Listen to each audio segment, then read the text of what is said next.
আজ হুমায়ুন আহমেদের একটি বই পড়ব। বইয়ের নাম আমরা কেউ বাসায় নেই। বইটি প্রথম প্রকাশিত হয়েছিল 1 জুলাই 2011 সালে। বইটির শুরুর পাতায় লেখা আছে, I always know the ending, that is where I start. Toni Morrison. Story should not have an ending. সিসিরিও। বই পড়া শুরু করছি। আমাদের বাসায় একটা দুর্ঘটনা ঘটেছে। আরও খোলাসা করে বলতে হয়, দুর্ঘটনা ঘটেছে বাবার শোবার ঘরের লাগোয়া টয়লেটে। কি দুর্ঘটনা বা আসলেই কিছু ঘটেছে কিনা তাও পরিষ্কার বোঝা যাচ্ছে না। গত 35 মিনিট ধরে বাবা টয়লেটে, সেখান থেকে কোনো সারা শব্দ আসছে না। মা কিছুক্ষণ পর পর দরজা ধাক্কাচ্ছেন এবং চিকন গলায় ডাকছেন, এই টগরের বাবা, এই। মা হচ্ছেন অস্থির রাশির জাতক। তিনি অতি তুচ্ছ কারণে অস্থির হন। একবার আমাদের বারান্দায় একটা দাঁড়কা এসে বসল। তার ঠোঁটে মানুষের ঠোঁটের মতো চোখ। মা চিৎকার শুরু করলেন। মা মনে করলেন দাঁড়কাকটা জীবন্ত কোনো মানুষের চোখ ঠোকর দিয়ে তুলে নিয়ে চলে এসেছে। এক পর্যায়ে ধপাস, অর্থাৎ জ্ঞান হারিয়ে মেঝেতে পতন। বাবা 35 মিনিট ধরে শব্দ করছেন না। এটা মার কাছে ভয়ঙ্কর অস্থির হবার মতো ঘটনা। মা এখনো মূর্ছে যাননি, এটা একটা আশার কথা। মা এখন আমাদের ঘরে। আমি এবং টগর ভাইয়া এই ঘরে থাকি। মার মনে হয় শ্বাসকষ্ট হচ্ছে। তিনি বাজার থেকে কেনা জীবিত বোয়াল মাছের মতো হা করছেন আর মুখ বন্ধ করছেন। টগর ভাইয়া বিছানায় চিত হয়ে শুয়ে আছে, তার বুকের ওপর একটা বই ধরা। বইয়ের নাম আদার ওয়ার্ল্ড। বইটা উল্টে করে ধরা। টগর ভাইয়া প্রায়ই উল্টে করে বই পড়তে পছন্দ করে। মা বললেন, টগর, এখন কি করি বলতো? দরজা ভাঙবো? ভাইয়া হাই তুলতে তুলতে বলল, ভাঙো, কবি নজরুল হয়ে যাও। কবি নজরুল হব মানে? ভাইয়া বুকের ওপর থেকে বই বিছানায় রেখে উঠে বসতে বসতে বলল, লাথি মার ভাঙলে তালা, যত সব বন্দিশালা। মা, তুমি একটা চাইনিজ কুড়াল জোগাড় করো, আমি দরজা কেটে বাবাকে উদ্ধার করছি। ঘরে কি চাইনিজ কুড়াল আছে? মা ক্ষীণ গলায় বলল, না তো। ভাইয়া বললেন, চাইনিজ কুড়াল অতি প্রয়োজনীয় জিনিস, সব বাড়িতেই 2টা করে থাকা দরকার। একটা সাধারণ ব্যবহারের জন্য, অন্য একটা স্পেয়ার কপি। লুকানো থাকবে, আসলটা না পাওয়া গেলে তার খোঁজ পড়বে। মা কাদু কাদু গলায় বললেন, উল্টাপাল্টা কথা না বলে একটা ব্যবস্থা কর, বাথরুমের দরজা পলকা, লাথি দিলেই ভাঙবে। ভাইয়া বলল, লাথি দিয়ে দরজা ভাঙলাম। দেখা গেল বাবা ন্যাংটো হয়ে কোমরে বসে আছেন। ঘটনাটা বাবার জন্য যথেষ্ট অস্বস্তিকর হবে। এই বিষয়টা ভেবেছ? টগর, আয় তো বাবা, আয়। ভাইয়া বিছানা থেকে নামল। সেনাপতির পেছনে সৈন্য সমস্তের মতো আমি এবং মা ভাইয়ারা পেছনে। শোবার ঘরে ঢুকে দেখি বাবা বিছানায় বসে আছেন, তার কাঁধে টাওয়েল। তিনি মার দিকে তাকিয়ে বললেন, 1 কাপ লেবু চা দাও তো। করা হয় না যেন, টি ব্যাগ 1 মিনিট রেখে উঠিয়ে ফেলবে। মা বিদ্যুৎ বেগে রান্নাঘরের দিকে ছুটলেন। আমরাও মার পেছনে পেছনে গেলাম। টয়লেট দুর্ঘটনা নাটকের এখানেই সমাপ্তি। এখন আমাদের পরিচয় দেয়া যাক। বাবা, বয়স 63, একটা প্রাইভেট বিশ্ববিদ্যালয়ে ইংরেজি ভাষা ও সাহিত্য পড়ান। সপ্তাহে 2 দিন একটা টিউটোরিয়াল হোমে ইংরেজি শেখান। বাবা অত্যন্ত সুপুরুষ, তারপরেও কোনো এক বিচিত্র কারণে ছাত্রমহলে তার নাম মুরগি স্যার। ইউনিভার্সিটি থেকে টিউটোরিয়াল হোমেও বাবার এই নাম চালু হয়ে গেছে। বাবা বাসার মা ছাড়া কারোর সঙ্গে কথা বলেন না। মার সঙ্গে তার কথাবার্তা অত্যন্ত সংক্ষিপ্ত, SMS ধরনের। উদাহরণ, টেবিলে খাবার দাও, খেতে বসবো। এই বাক্য দুটির জন্য বাবা শুধু বলবেন, ফুড। একজন সাহিত্যের অধ্যাপকের বাসায় বেশ কিছু বইপত্র থাকার কথা। তার বইপত্রের মধ্যে আছে 2টো ইংরেজি ডিকশনারি, একটা জোকসের বই, নাম পার্টি জোকস। আমি পুরো বই পড়ে দেখেছি, কোনো হাসি আসে না।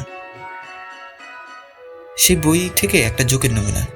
A physician told me about one of his favorite patients. The doctor asked the fellow if he had lived in the same place all his life. The man replied, no, I was born in the bedroom next to the one where I sleep now. বাবাকে dictionary প্রায় পড়তে দেখা যায়। তখন তার মুখ থাকে হাসি হাসি। এই সময় যে কেউ তাকে দেখলে মনে করবে তিনি রোমান্টিক কোনো উপন্যাস পড়ছেন। তিনি টেলিভিশন দেখেন না, মাঝে মধ্যে ইংরেজি খবর পাঠ দেখেন। খবর পাঠ শেষ হওয়া মাত্র বিরক্ত মুখে বললেন, ভুল উচ্চারণ, থাবড়ানো দরকার। থাবড়ানো দরকার তার প্রিয় বাক্য। সবাইকে তিনি থাবড়াতে চান। রিক্সাওয়ালা 2 টাকা বেশি নিলে তিনি বিড়বিড় করে বলবেন, থাবড়ানো দরকার। বাবা স্বাস্থ্যের প্রতি অত্যন্ত যত্নশীল। প্রতিদিন সন্ধ্যার আগে আগে তাকে উঠানে ঘড়ি ধরে 20 মিনিট হাঁটতে দেখা যায়। 20 মিনিট পার হলে 10 মিনিট ফ্রি হ্যান্ড এক্সারসাইজ করেন। হন্টন এবং এক্সারসাইজের সময়ে হিসাব রাখেন মা। তিনি বারান্দায় মাঝখানে হাতঘড়ি নিয়ে বসে থাকেন। 20 মিনিট পার হবার পরে বলেন, time out. 10 minute free hand এক্সারসাইজের পর আবার বলেন, টাইম আউট। বাবা চান মা তার সঙ্গে ইংরেজিতে কথা বলেন। মা টাইম আউট ছাড়া আর কোনো ইংরেজি বলেন না। খাবার দাবার বিষয়ে বাবাকে উদাসীন বলেই মনে হয়, তবে কিছু বিশেষ খাবার তার অত্যন্ত পছন্দ। এই খাবারগুলো রন্ধন প্রক্রিয়া যথেষ্ট জটিল। শুধু একটি উল্লেখ করি, কলার মোচার বড়া। কলার মোচা প্রথমে ভাপে সিদ্ধ করতে হয়, তারপর ডিম মেশানো বেসনে মেখে অল্প আঁচে ভাজতে হয়। বাবার বিনোদনের ব্যাপারটা বলি, মাঝে মাঝে তাকে মোবাইল ফোনে একটা গেম খেলতে দেখা যায়। এই খেলায় সাপকে আপেল আঙুর খাওয়াতে হবে। এইসব সুখাদ্য খেয়ে সাপ মোটা হয়।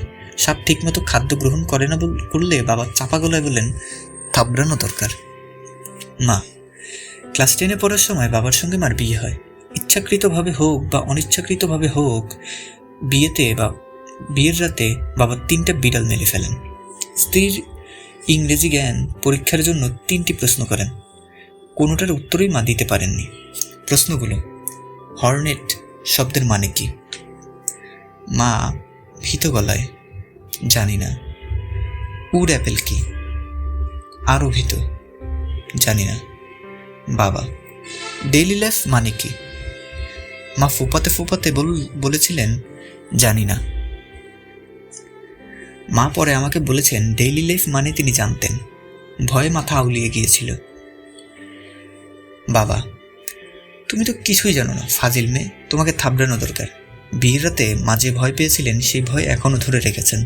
বাবাকে তিনি একজন মহাজ্ঞানী রাজপুত্র হিসাবে জানেন। তার সামনে সব সময় নতজাতু হয়ে থাকতে হবে, এটি তিনি বিধির বিধান হিসেবে নিয়েছেন। মা বাবাকে ভয় পান এবং প্রচণ্ড ভালোবাসেন। ভয় এবং ভালোবাসার মতো সম্পূর্ণ বিপরীত আবেগ একসঙ্গে ধরা কঠিন, কিন্তু মা ধরেছেন। বাবার প্রতি মার ভালোবাসার একটা উদাহরণ দেওয়া যেতে পারে। বাবাকে তার ছাত্রছাত্রীরা মুরগি ডাকে এই খবর প্রথম শুনে তিনি মাথা ঘুরে মেঝেতে পড়ে কপালে ব্যথা পেয়েছিলেন। মাথায় পানি ঢেলে মোটামুটি সুস্থ করার পর মার প্রথম বাক্য, টগর, সত্যি তোর বাবাকে সবাই মুরগি ডাকে? ভাইয়া বলল, মুরগি সবাই ডাকে না, কেউ কেউ মুরগির চেয়ে মুর্গ শব্দটা ভালো। মুর্গ শুনলে মাথায় আসে মুর্গ মুসাল্লাম। মুর্গ মুসাল্লাম একটি উচ্চমানের মোগলাইখানা। কাউকে মুর্গ ডাকা তার প্রতি সম্মানসূচক। রূপবান পুরুষদের স্ত্রীরা কুরূপা হয়, এটা নিতান্তই সিদ্ধ। মা নিয়মের ব্যতিক্রম। তিনি যে শুধু রূপবতী তা না, তার বয়স মোটেই বাড়ছে না। তাকে এখনও খুকি মনে হয়। আমেরিকান সায়েন্টিস্টরা খবর পেলে মার জিন নিয়ে গবেষণা করে অ্যান্টি এজিং কিছু বের করে ফেলত। মা অত্যন্ত অলস প্রকৃতির। সকাল 10টা-11টার আগে কখনো বিছানা থেকে নামেন না। তিনি অনেক ধরনের রান্না জানেন, কিন্তু রাঁধেন না। মার একটি বিশেষ অর্জন বলা যেতে পারে, স্কুলে ক্লাসে 8-এ পড়ার সময় মা শরৎচন্দ্রের দেবদাস উপন্যাস পুরোটা মুখস্থ বলে সবাইকে তাক লাগিয়ে দিয়েছিলেন। দেবদাস এখনও তার মুখস্থ, কারণ চর্চার মধ্যে আছেন। প্রায়ই তাকে দেবদাস হাতে নিয়ে বিছানায় শুয়ে থাকতে দেখা যায়। এই সময় তার চেহারায় কান্না কান্না ভাব থাকে। টগর ভাইয়া খুব ভালো রেজাল্ট করে বুয়েট থেকে মেকানিক্যাল ইঞ্জিনিয়ারিংয়ে পাশ করেছে। তাকে বুয়েটে লেকচারার পদে যোগ দিতে বলা হলো। ভাইয়া বলল, আমি চিৎকারক হব না। লেকচারার হওয়া মানে ক্লাসে চিৎকার দেওয়া, এর মধ্যে আমি নেই। মা বললেন, তাহলে কি হবি? ভাইয়া বলল, কিছুই হব না, চিন্তা করে করে জীবন পার করে দেব। মা বললেন, কি সর্বনাশ? ভাইয়া হাই তুলতে তুলতে বলল, সর্বনাশের কিছু না মা, এই পৃথিবীতে অনেক গুরুত্বপূর্ণ মানুষ আছেন যারা কোনো কাজকর্ম ছাড়া শুধু চিন্তা করে জীবন পার করে দিয়েছেন, যেমন গৌতম বুদ্ধ। তুই গৌতম বুদ্ধ হবি? গৌতম বুদ্ধ হওয়া যায় না, আমি অন্য কিছু হব। অন্য কিছুটা কি? চট করে তো বলা যাবে না, ভেবে চিন্তে বের করতে হবে। প্রায় 3 বছর হয়ে গেল ভাইয়া চিন্তা করে যাচ্ছে। বেশিরভাগ সময় বিছানায় চিত হয়ে শুয়ে তাকে পা নাচাতে দেখা যায়। এই সময় তার চোখ বন্ধ থাকে। ভাইয়া কখন জেগে আছে কখন ঘুমাচ্ছে বোঝা যায় না। ঘুমের মধ্যেও সে পা নাড়তে পারে। গতকাল রাতে বাবার সঙ্গে ভাইয়ার কথা হয়েছে। বাবা বললেন, তোমার মার কাছে শুনলাম তুমি গৌতম বুদ্ধ হবে। ভাইয়া শুয়েছিল। শোয়া থেকে উঠে বসতে বসতে বলল, তোমরা সবাই যদি চাও তাহলে গৌতম বুদ্ধের মতো কেউ হবার চেষ্টা করতে পারি। অনেকদিন হলো পৃথিবীতে নতুন কোনো ধর্ম আসছে না। নতুন ধর্ম আসার সময় হয়ে গেছে। বাবা ঝিম মেরে কিছুক্ষণ বসে রইলেন। ভাইয়াও বসে ঘন ঘন হাই তুলতে লাগলো। একসময় বাবা উঠে চলে গেলেন। বিড়বিড় করে কোনো কিছু একটা বললেন। কি বললেন পরিষ্কার বোঝা গেল না। মনে হয় থাবড়ানো বিষয়ে কিছু বললেন। ভাইয়ের ঘরের দেয়ালে তার মাথার কাছে আইনস্টাইনের একটা ব্ল্যাক অ্যান্ড হোয়াইট ছবি টানানো। ছবিতে জিভ বের করে আইনস্টাইন ভেঙ্গাচ্ছেন। ছবির নিচে ভাইয়া লিখে রেখেছেন, দ্য গ্রেট ফুল। ভাইয়ের স্বভাবও মার মতো অলস প্রকৃতির। গোসলের মতো প্রাত্যহিক কাজ তিনি অলস্যের কারণে করে না। সপ্তাহে বড়জোর 2 দিন সে গোসল করে। গোসল না করার পেছনে তার যুক্তি আছে। পৃথিবীর অনেক দেশেই খাবার পানির ভয়ঙ্কর অভাব। সেখানে আমি গায়ে ঢেলে এতটা পানি নষ্ট করব, অসম্ভব। মা যেমন শুধু দেবদাস পড়েন, ভাইয়া সেরকম না। তার ঘর ভর্তি বই। যতক্ষণ সে জেগে থাকে ততক্ষণ তার মুখের সামনে বই ধরা থাকে। আমার নাম মঞ্জু। ভাইয়া যেরকম ব্রিলিয়েন্ট, আমি সেই রকম গাধা। 2 বার বিয়ে পরীক্ষায় ফেল করে দেখছি। দ্বিতীয়বার ফেলের বিষয়টা শুধু ভাইয়া জানে। বাবা মা দুজনকেই পা ছুঁয়ে সালাম করে বলেছি হায়ার সেকেন্ড ক্লাস পেয়েছি। মা মিষ্টি কিনে বাড়িতে বাড়িতে পাঠিয়েছেন। আমাকে বলেছেন, তোর পাশের খবরে এত খুশি হয়েছি, আমি স্বপ্নে দেখেছিলাম তুই এবারও ফেল করেছিস। মার স্বপ্নের ব্যাপারটা বলতে ভুলে গেছি। মা যা স্বপ্নে দেখেন তাই হয়। একবার মা স্বপ্নে দেখলেন রিক্সা থেকে পড়ে বাবার পা ভেঙে ফেলেছেন। 1 সপ্তাহ পরে একই ঘটনা ঘটল। বাবা রেগে গিয়ে মাকে বলেছিলেন, এই ধরনের স্বপ্ন কম দেখলে ভালো হয়। ভালো কিছু দেখবে, তা না পা ভাঙা হাত ভাঙা থাবড়ানো দরকার। মা খুব লজ্জা পেয়েছিলেন। রহিমার মা আমাদের কাজের বুয়া, বিরাট চোর, তবে খুব কাজের। ভাইয়ের প্রতি তার আলাদা দুর্বলতা আছে বলে আমার ধারণা। ভাইয়ার যে কোনো কাজ করার জন্য সে ব্যস্ত। ভাইয়ার সঙ্গে নানান ধরনের গল্পও করে। একদিন ভাইয়াকে বলল, বুঝছেন ভাইজান, শরীরটা নিয়ে পড়ছি বিপদে। মানুষের বাড়ির কাম করব না। কি সবাই শৈলের দিকে চায়া থাকে? ভাইয়া বলল, তাকিয়ে থাকার মতো শরীর তো তোমার না রহিমার মা, চিমসা মারা শরীর, কেন তাকিয়ে থাকে? কি যে কন ভাইজান, রইদে পুইরা চেহারা নষ্ট হয়েছে, কিন্তু শরীর ঠিক আছে। আজ পর্যন্ত এমন কোনো বাড়ি নাই, বাড়িতে কাম করি নাই যেখানে আমার কুপ্রস্তাব দেয় নাই। হয় বাড়ির সাহেব কুপ্রস্তাব দেয়, সাহেব না দিলে বেগম সাহেবের ভাই দেয়। আমাদের বাড়ি থেকে তো এখনো কোনো কুপ্রস্তাব পাও নাই। সময় তো পার হয় নাই ভাইজান, সময় আছে, আর আমার শৈলও আছে। যেদিন কুপ্রস্তাব পাবো আপনার প্রথম জানাবো, এটা আমার ওয়াদা। রহিমার মার বিয়ে হয়নি এবং রহিমা নামের তার কোনো মেয়েও নেই। সে 15-16 বছর বয়সে প্রথম বাসাবাড়ির কাজ করতে গেল। কোনো বেগম সাহেব তাকে রাখে না, কুমারী মেয়ে রাখবে না। সে নিজেই তখন বুদ্ধি করে রহিমার মা নাম দিল। দেশের বাড়িতে তার স্বামী আছে, রহিমা নামের মেয়ে আছে।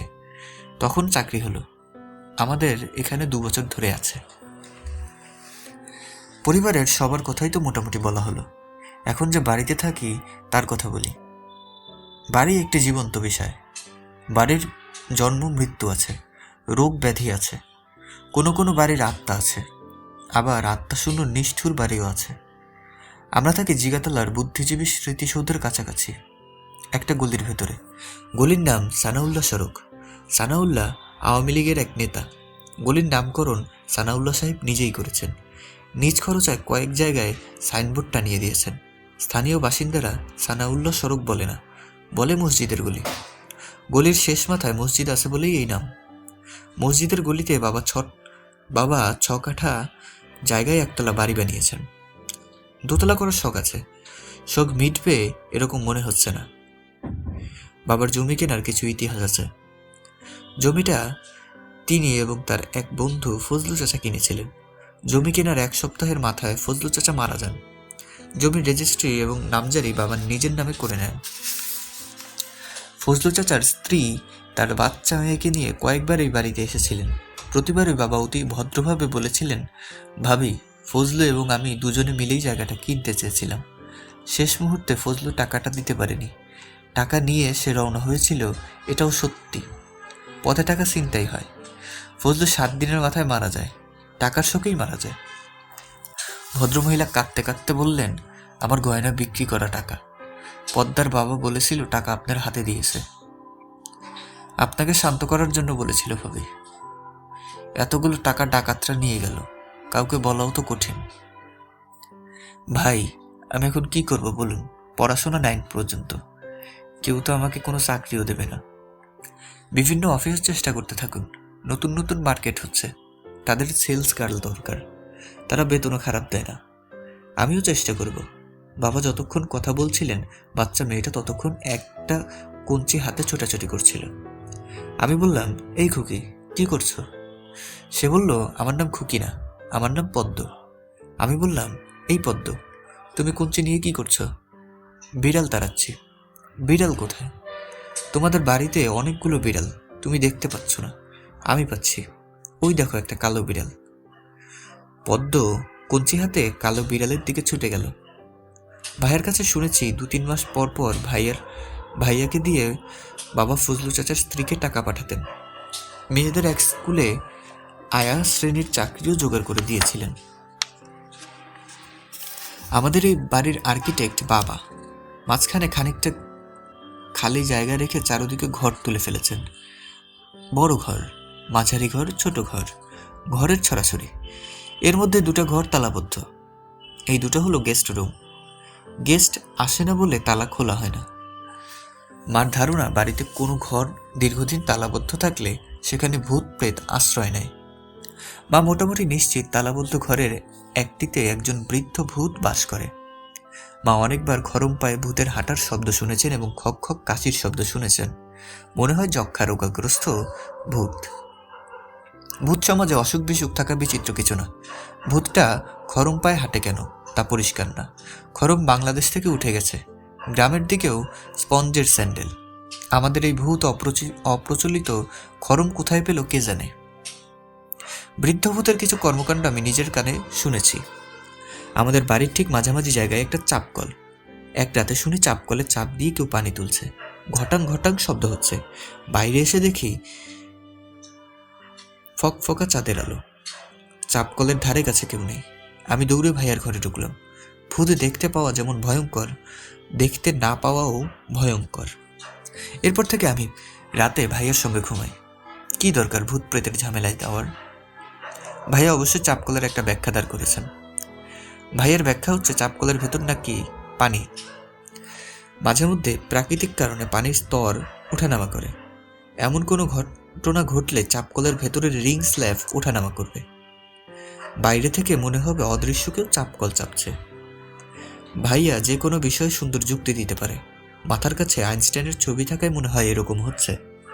আমাদের বিষয় যা বলার মোটামুটি বলা হয়ে গেছে, এখন মূল গল্পে আসা যেতে পারে।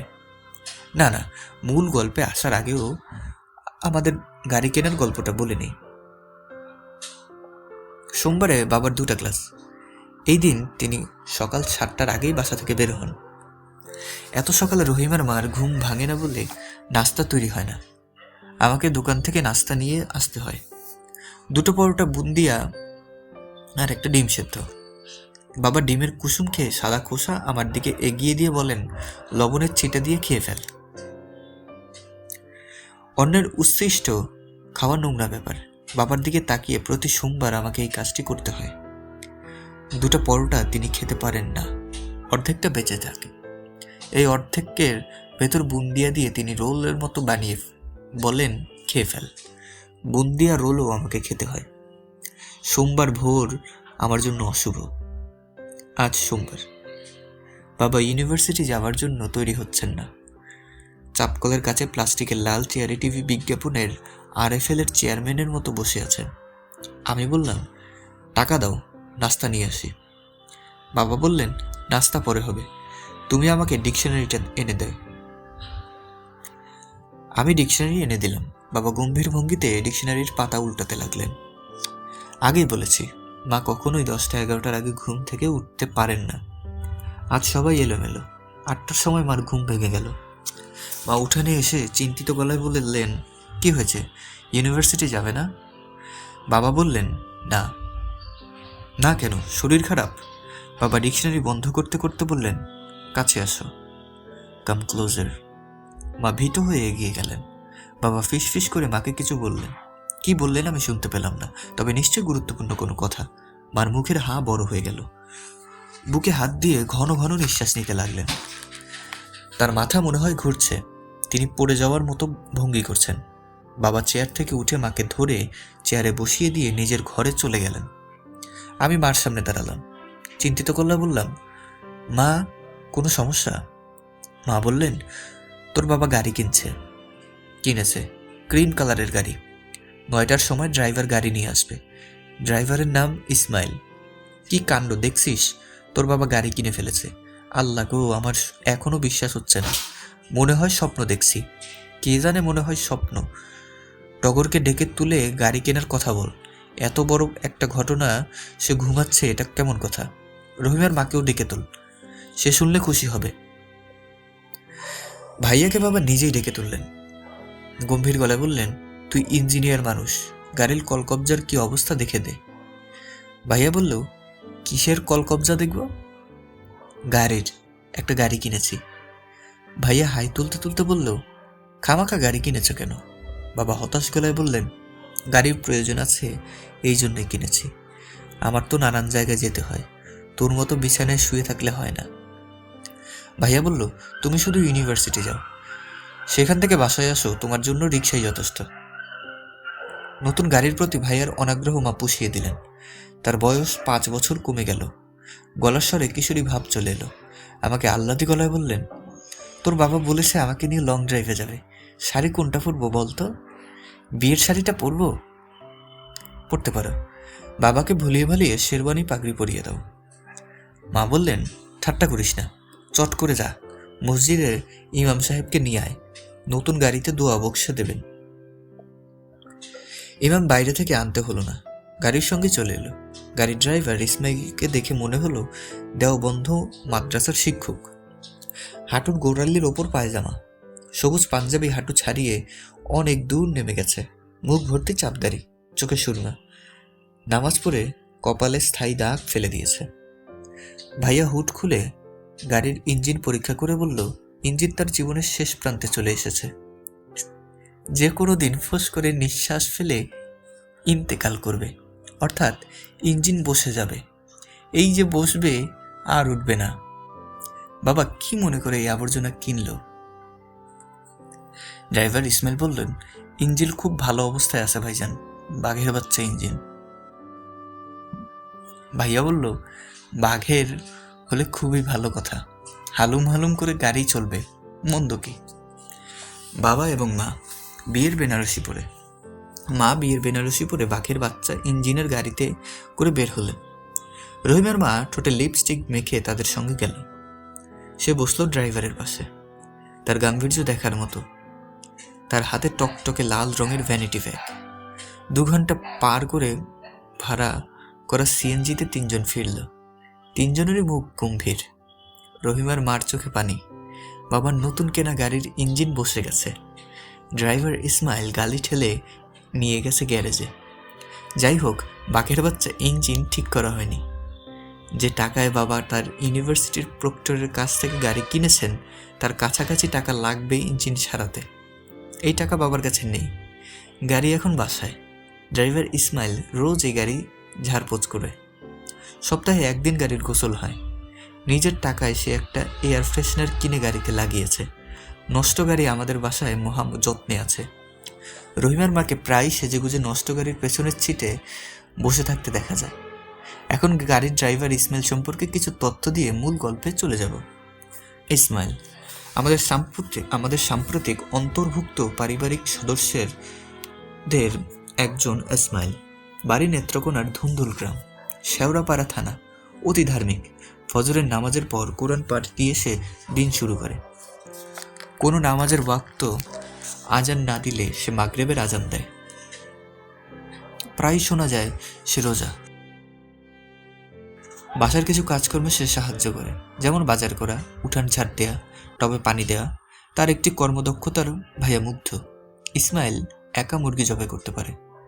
2 হাঁটুতে মুরগির পা চেপে ধরে এই কাজটি সে করে। রহিমার মা ইসমাইলের কর্মকাণ্ড নিবিড় পর্যবেক্ষণ রেখেছে। ভাইয়ার সঙ্গে এই বিষয়ে সে মত বিনিময়ও করেছে। যেমন একদিন শুনলাম যে ভাইয়াকে বলেছে লোকটা ভাবের মধ্যে আছে, মেয়ে ছেলে দেখলে সাথে সাথে চোখ বন্ধ করে, মাথা ঘুরিয়ে দেয়। ভাইয়া বলল, মৌলানা মানুষ, এটাই তো স্বাভাবিক। রহিমার মা বলল, থুন ফালায়া, কত মৌলানা দেখলাম, ইশারার অপেক্ষা, ইশারা পাইলেই ফাল পারব। ইশারা দিচ্ছ না? সময় হোক, সময় হইলেই দিব, তখন দেখা যাবে কত বড় মুন্সি। ইশারাটা দেবে কিভাবে? সব তো আপনারে বলবো না, এক একজনের জন্য এক এক ইশারা। আপনার জন্য যে ইশারাটা খাটবে, মুন্সির জন্য সেটা খাটবে না। ভাইয়া আগ্রহ নিয়ে বলল, আমাকে একবার একটা ইশারা দিয়ে দাও তো, দেখি ঘটনা কি। আমাদের সংসারের চাকা এভাবেই ঘুরছে। বাবা ক্লাসে যাচ্ছেন, ফিরে আসছেন, রহিমার মা নষ্ট গাড়ির দরজা খুলে পেছনের সিটে বসে থাকছে। সন্ধ্যাবেলায় ড্রাইভারের ইসমাইলের কলপারে দাঁড়িয়ে আজান দিচ্ছে। ভাইয়া বই উল্টা করে পড়ছে। রহিমার মা অপেক্ষায় আছে ইশারার। এমন সময় গুরুত্বপূর্ণ ঘটনা ঘটল। সকাল 11টা, বাবা কাজে চলে গেছেন। রহিমার মা ঘর ঝাড় দিচ্ছে এবং নিজের মনে কথা বলছে। তার মন মেজাজ খারাপ থাকলে অনর্গল নিজের মনে কথা বলে। মার ঘর থেকে টিভির আওয়াজ আসছে। বাবা অফিসে যাবার ঘন্টাখানেক পর মা একটা হিন্দি সিনেমা ছেড়ে দেন। রহিমার মা কাজে ফাঁকে ফাঁকে 2-3 মিনিট করে দেখে। ভাইয়া চিৎ করে শুয়ে আছে, তার হাতে উল্টা করে ধরা বই। ভাইয়া উল্টা করে বই পড়লে ধরে নিতে হবে তার মনও খারাপ। ভাইয়া বই নামিয়ে রাখতে রাখতে বলল, কুতো বিদ্যার্থীন সুখম। আমি বললাম, এর মানে কি? ভাইয়া হাই তুলতে তুলতে বলল, বিদ্যা শিক্ষার্থী মানুষের সুখ নেয়। সংস্কৃত কোথায় শিখলে? কোথায় শিখেছি সেটা ইম্পর্টেন্ট না, কিছু বলতে পারছি এটা ইম্পর্টেন্ট। ধর্ম প্রচারকদের বিভিন্ন সময় নানান ভাষায় কোটেশন দেওয়ার ক্ষমতা থাকতে হয়। তুমি ধর্ম প্রচার করছো? ভালোবাসার বিপরীত শব্দ কি বল দেখি? ঘৃণা। আমার ধর্মের মূল বিষয় হচ্ছে ঘৃণা। এই ধর্মের সবাই একে অন্যকে ঘৃণা করবে। তোমার ধর্মের নাম কি? রগট ধর্ম। টগর উল্টা করে হয়েছে রগট। রগট ধর্ম 3 স্তম্ভের ওপর দাঁড়ানো: ঘৃণা, হিংসা, বিদ্বেষ। এই ধর্মের মানুষদের সপ্তাহে একটা মন্দ কাজ করতে হবে, নয়তো তাদের ধর্ম নাশ হবে। আমি ভাইয়ের দিকে তাকিয়ে আছি। সে ফাজলামি করছে কিনা এখনো বুঝতে পারছি না। ভাইয়া অবশ্য ফাজলামি করা টাইপ না, তার মাথায় কিছু একটা নিশ্চয়ই খেলছে। ভাইয়া হাই তুলতে তুলতে বলল, মঞ্জু, একটা কাজ করে দিতে পারবি? আমি বললাম, কি কাজ বলো? একটা মেয়ের ঠিকানা লিখে দিচ্ছি, মেয়েটাকে এবং মেয়ের মাকে নিয়ে আসবি, তারা এখন থেকে বাড়িতে থাকবে। বাবাকে জিজ্ঞেস করেছ? বাবাকে জিজ্ঞেস করবো কোন দুঃখে? বাবা বাড়িতে এসে দেখবে তার একটা গেস্ট রুম দখল হয়ে গেছে, তার চোখ কপালে উঠে যাবে, দর্শনীয় ব্যাপার হবে। যাদের আনতে যাচ্ছ তারা কে? মেয়েটার নাম পদ্ম। পদ্মর মার নাম ভুলে গেছি। পদ্মকে চিনিস না? বিড়াল কন্যা। বিড়াল কন্যা এখন সিংহের মুখের সামনে, তাকে উদ্ধার করা জরুরি। আমি বললাম, ঠিকানা দাও, নিয়ে আসছি। ভাইয়া বলল, গুড বয়। আমি বললাম, তাদের সঙ্গে তোমার যোগাযোগ আছে? বাবা মাঝে মধ্যে কিছু টাকা দেন, আমি নিয়ে যাই। কাজটা বাবা করেন অপরাধ বোধ থেকে। এই বাড়ির অর্ধেকটা ওদের। তুমি নিশ্চিত? অবশ্যই। বাবা এমন কোনো দয়ালা মানুষ না যে ওদের দুর্দশা দেখে টাকা পাঠাবেন। তার হচ্ছে হিসেবের পয়সা। ওদের এ বাড়িতে এনে তোলার পরের ব্যাপারটা ভেবেছ? না, আমি বর্তমানে বাস করি, অতীতে না, ভবিষ্যতেও না। তোমার কর্মকাণ্ড তো তোমার রগট ধর্মের সঙ্গে যাচ্ছে না। তুমি পদ্ম এবং তার মাকে দয়া করছো, ভালো কাজ করছো। রগটরা কি এই কাজ করতে পারে? ভাইয়া হাসতে হাসতে বলল, দয়া দেখাচ্ছি তোকে কে বলল? এরা এ বাড়িতে এসে উঠলেই ধুমধুমার লেগে যাবে। বাবা আত পাগলের মতো হবেন, মা ঘন ঘন মূর্ছে যাবেন। আমার রগট ধর্ম এই জিনিসটাই চায়, ঝামেলা, সন্দেহ, ঈর্ষা, পরস্পরের প্রতি অবিশ্বাস। আমি বললাম, সিএনজি ভাড়া দাও, সিএনজিতে করে নিয়ে আসি। ভাইয়া উঠে বসতে বসতে বলল, ব্যাপারটা এত সহজ না। পদ্ম মেয়েটা আছে মহাবিপদে, আজ তাকে জোর করে বিয়ে দেওয়ার ব্যবস্থা হচ্ছে। তুই একা কিছু করতে পারবি না, তোকে মেরে তক্তা বানিয়ে দেবে। তোর সঙ্গে লোকজন যাবে, ওরাই ব্যবস্থা করবে। এখন বাজে কয়টা? 11:20। তুই অপেক্ষা কর, 12টার মধ্যে দলবল চলে আসবে। ওদের সঙ্গে যাবি। রহিমার মাকে বল আমাকে চা দিতে। ভাইয়া আবার শুয়ে শুয়ে পা নাচাতে লাগলো। তাকে উৎফুল্ল দেখাচ্ছে। রগট ধর্মের মানুষদের উৎফুল্ল থাকার বিধান কি আছে? সন্দেহজনক চেহারার কিছু লোকজন মাইক্রোবাসে বসা। এদের একজন আবার ইসমাইলের মতো মওলানা, বিশাল দাড়ি। সে দাড়ি মেহেন্দি দিয়ে রাঙানো। মাওলানার মাথায় জরির কাজ করা লাল টুপি। তার শারীরিক কিছু সমস্যা আছে। কিছুক্ষণ পরপর তিনি শরীর কাঁপিয়ে হুত ধরনের শব্দ করেন। মাওলানা বসেছেন ড্রাইভারের পাশে। তিনি ক্রমাগত তসবি টেনে যাচ্ছেন। তার গা থেকে কড়া আতরের গন্ধ আসছে। আমি দুজনের মাঝখানে বসে আছি। ডান পাশের জনের পান খাওয়া হলুদ দাঁত। এই মনে হয় দলটির সবচেয়ে গুরুত্বপূর্ণ ব্যক্তি। সবাই তাকে বাঙা ভাই ডাকছে। বাঙা কারোর নাম হতে পারে তাই আমার ধারণা ছিল না। বাঙা ভাই বেটেখাটো মানুষ, হাসি খুশি স্বভাব। তিনি আমার দিকে তাকিয়ে বললেন, ভয় গেছেন নাকি ভাই? আমি বললাম, ভয় কোনো খাওয়ার জিনিস না, ভয় হচ্ছে পাওয়ার জিনিস। আমি ভয় পাচ্ছি না। বাঘা ভাই বললেন, ঘটনা মালেক গ্রুপের হাতে চলে গেছে, এটাই সমস্যা। মালেক গ্রুপ না থাকলে পুরো বিষয় ছিল পান্তা ভাত। আমি বললাম, মালেক গ্রুপ ব্যাপারটা কি? মালেকের দল। মালেক দল ট্রাক মালিক সমিতির কোষাধ্যক্ষ। এটা ওনার বাইরের পরিচয়, ভেতরের পরিচয় ভিন্ন। বিরাট ডেঞ্জার লোক। তবে উনি আমারে খাতির করে। সে জানে বাঙা সহজ জিনিস না, আপনি কঠিন জিনিস। অবশ্যই। টগর ভাইয়ের সঙ্গে আপনার পরিচয় কিভাবে? সে এক ঘটনা, আরেকদিন শুনবেন। টেনশনের সময় গল্প গুজবে মন বসে না। আপনার টেনশন হচ্ছে? মালিকের গ্রুপ, টেনশন হবে না। বিপদের সময় আমি সঙ্গে মাওলানা রাখি। মাওলানা দোয়া খায়ের করতে থাকে যেন বিপদ হালকা হয়, অল্পের উপর দিয়ে যায়। আজ মনে হয় অল্পের উপর দিয়ে যাবে না, বাতাস খারাপ। আগারগাঁয়ের এক বস্তির কাছে মাইক্রোবাস থামল। মাওলানাকে আর আমাকে রেখে ব্যাঙা দলবল নিয়ে চলে গেল। ড্রাইভার তার সিটে বসা, তার দৃষ্টি তীক্ষ্ণ। বাঙা যেদিকে গিয়েছে ড্রাইভার সেদিকেই তাকিয়ে আছে। সেও নিশ্চয়ই এই দলের সঙ্গে যুক্ত। সামনের দিক থেকে একটা ইয়েলো ক্যাব এসে মাইক্রোবাসের পাশে থামল। সাফারি গায়ে মোটাসোটা একজন নামল। কিছুক্ষণ মাইক্রোবাসের দিকে তাকিয়ে থেকে সে বস্তির ভেতর ঢুকে গেল। মাইক্রোবাসের ড্রাইভার বলল, হাওয়া গরম, শামসু চলে আসছে। আমি বললাম, শামসুকে?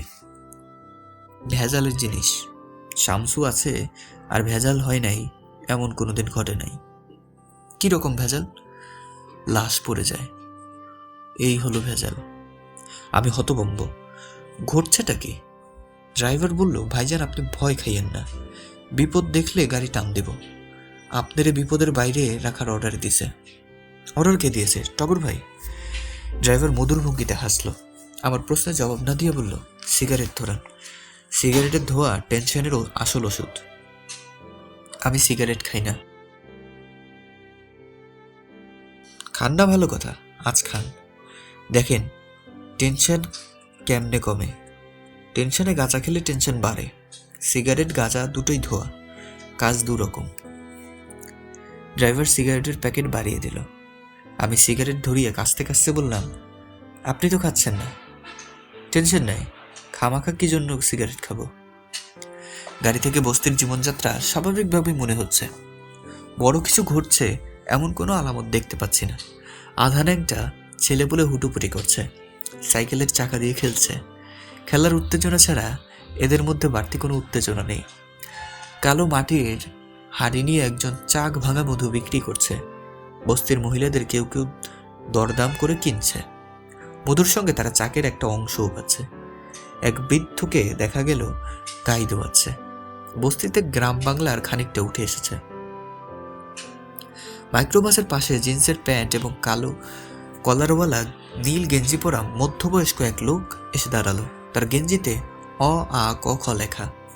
ফেব্রুয়ারি মাসের গেঞ্জি এপ্রিল মাসে পরে এসেছে। নীল গেঞ্জি আমার দিকে তাকিয়ে বলল, আপনারে ডাকে, আসেন আমার সঙ্গে। আমি কিছু বলার আগে ড্রাইভার বলল, কে ডাকে?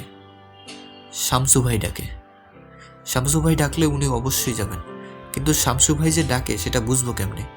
উনারে এসে ডেকে নিয়ে যেতে বলেন। এটা সম্ভব না, উনারে আমার সঙ্গে যেতে হবে। এক্ষণ গাড়ি থেকে নামতে বলেন। ড্রাইভার গাড়ি স্টার্ট দিতে দিতে বলল, উনি গাড়ি থেকে নামতে পারবেন না, উনার পায়ে সমস্যা। উনারে কি কোলে করে নিতে পারবেন? কোলে করে নিতে পারলে কোলে উঠায় নিয়ে যান। বলতে বলতে ড্রাইভার গাড়ির এক্সেলেটার চাপ দিল। নীলগেঞ্জি লাফ দিয়ে সরল। আমরা কিছুক্ষণের মধ্যে ফার্মগেট চলে এলাম। তাজ রেস্টুরেন্টের নামের এক রেস্টুরেন্টের সামনে এখন গাড়ি থেমে আছে। ড্রাইভার বলল, ভাইজান, চা কফি কিছু খাবেন? এরা ভালো কফি বানায়। ড্রাইভারের কথা কোনো টেনশন নেই। হুট করে গাড়ি নিয়ে পালিয়ে আসা যেন খুব স্বাভাবিক ঘটনা। মাওলানা বলল, গোস্ত পরোটা খাবো, ভুক লেগছে। আমরা গোস্ত পরোটা খেলাম, কফি খেলাম। ড্রাইভার বলল, মোবাইলে কল পাওয়ার পরে যাব, মামলা ফয়সালা হতে সময় লাগবে। আমাদের দলে লোক কম, এটাই সমস্যা। এক ব্যাঙা ভাই কদিন দেখবে? মাওলানা বললেন, কথা সত্য, একজনের ওপর অত্যাধিক চাপ। সন্ধ্যা মিলাবার পর আমাদের যেতে বলা হলো। আমরা উপস্থিত হবার কিছুক্ষণের মধ্যে কালো বোরকার ঢাকা একজনকে নিয়ে বাঙা ভাই উপস্থিত হলেন। তার সঙ্গে আরও লোকজন আছে। বাঙা ভাই হাসি মুখে বললেন, স্বামী স্ত্রীর মিলন ঘটায় দিতে পেরেছি, এতেই আমি সুখী। বড় একটা সোয়াবের কাজ হয়েছে। স্বামী থাকা অবস্থায় অন্যের সঙ্গে বিবাহ হলে আল্লাহর গজব পড়ত। মাওলানা ঘন ঘন মাথা নাড়ছেন। বাঙা ভাই মাওলানার সঙ্গে সবার পরিচয় করিয়ে দিলেন। ইনিই এদের বিয়ের কাজী ছিলেন। এদের বিয়ে উনি পড়িয়েছেন। 5 লাখ টাকা দেনমোহরে বিবাহ, অর্ধেক উসুল। ঠিক না কাজী সাহেব? মাওলানা বললেন, সামান্য ভুল করেছেন, দেনমোহর ছিল 4 লাখ। আমার সঙ্গে বিশেষভাবে পরিচয় করানো হলো। বাঙা ভাই আমার হাত ধরে বললেন, ইনি পদ্মের স্বামী, আমার উস্তাদের ছোট ভাই। দাঁড়ান, সবাই আসসালামু আলাইকুম দেন। আমি বললাম, আসসালামু আলাইকুম। সবাই গম্ভীর হয়ে গেল, কেউ সালামের উত্তর দিল না। বাঙা ভাই তার দল নিয়ে গাড়িতে উঠলেন। রাজনৈতিক নেতাদের মতো হাত নাড়লেন। মাইক্রোবাসে চলতে শুরু করলো। বাঙা ভাই তৃপ্তির গলায় বললেন, বিরাট ঝামেলা লেগে গিয়েছিল। শামসু দেখলাম প্যান্টের পকেটে হাত দিল। আমি বললাম, শামসু ভাই, যন্ত্রপাতি শুধু আপনার আছে, অন্যের নাই এরকম মনে করবেন না। আমার ওপর ওস্তাদের অর্ডার মেয়ে নিয়ে যেতে হবে। শামসু বলল, আপনার আবার ওস্তাদ আছে নাকি? আমি বললাম, পিপিলিকার ওস্তাদ আছে। পিপিলিকা চলাফেরার পথে ওস্তাদকে সালাম দেয়। তাদের যদি ওস্তাদ থাকে, আমার কেন থাকবে না? মাইক্রোবাস ফার্মগেটের তাজ হোটেলে গেল। ব্যাঙা ভাই আমার দিকে তাকিয়ে ক্লান্ত গলায় বললেন, আপনি এখান থেকে সিএনজি নিয়ে চলে যান, মাইক্রোবাস নিয়ে যাওয়া ঠিক হবে না। বোরকাওয়ালি বোরকা খুলছে। অধিক শোকে পাথর কথাটি যে সত্যি প্রমাণ করেছে। তাকে দেখে মনে হচ্ছে সে মৃত মানুষ। আমি বললাম, পদ্ম, তুমি কি আমাকে চিনতে পেরেছ? সে জবাব দিল না, আমার দিকে তাকালোও না। আমি বললাম, খুব ছোটবেলায় তুমি তোমার মাকে নিয়ে আমাদের বাসায় এসেছিলে, হাতে একটা কঞ্চি নিয়ে বিড়াল তাড়াচ্ছিলে, তোমার কি মনে আছে? পদ্মা মৃদু গলায় কি যেন বলল। বড় বড় করে কয়েকবার নিঃশ্বাস নিয়ে মাথা ঘুরিয়ে গাড়ির সিট থেকে নিচে পড়ে গেল। আমি তাকে তুলতে গিয়ে প্রথম লক্ষ্য করলাম জলে তার শরীর পুড়ে যাচ্ছে। পদ্মের মা আমাদের বাসায় চলে এসেছেন, সঙ্গে একটা সুটকেস, 2টা বড় বড় কাগজের কার্টুনে তার সংসার। এই মহিলাকে আনানোর ব্যবস্থা ভাইয়া আলাদাভাবে করেছেন। মহিলা মেয়েকে দেখে আনন্দে পুরো পাগল হয়ে গেলেন। চেঁচিয়ে চেঁচিয়ে বলতে লাগলেন, পদ্ম, ও পদ্ম, তাকিয়ে দেখ, আমি তোর মা। তোর আর কোনো ভয় নাই, তাকিয়ে আমাকে একটু দেখ লক্ষ্মীমা। এই মহিলারও মনে হয় মেয়ের মতো মূর্ছা ব্যাধি আছে। কিছুক্ষণ হইচই করে তিনি মাথা ঘুরে পড়ে গেলেন। পদ্ম জ্বরে অচেতন, সে কিছুই তাকিয়ে দেখছে না। তবে আমার বাবা এবং মা তাকিয়ে আছেন। বাবা বাসায় এসেছেন কিছুক্ষণ আগে। ঘটনা এখনো হজম করে উঠতে পারেননি। হজম করার কথা না, বাবা চোখের ইশারায় আমাকে ডাকলেন। আমি কিছুই ঘটেনি ভাব করে কাছে গেলাম। বাবা বললেন, মা মেয়েকে তুমি এনেছ? আমি বললাম, আমি মেয়েটাকে এনেছি। তার মা বিষয়ে কিছু জানি না, ভাইয়া জানতে পারে। ভাইয়াকে ডাকবো? আগে তুমি আমার প্রশ্নের জবাব দাও, তারপর ভাইয়া। মেয়েকে কোত্থেকে এনেছো?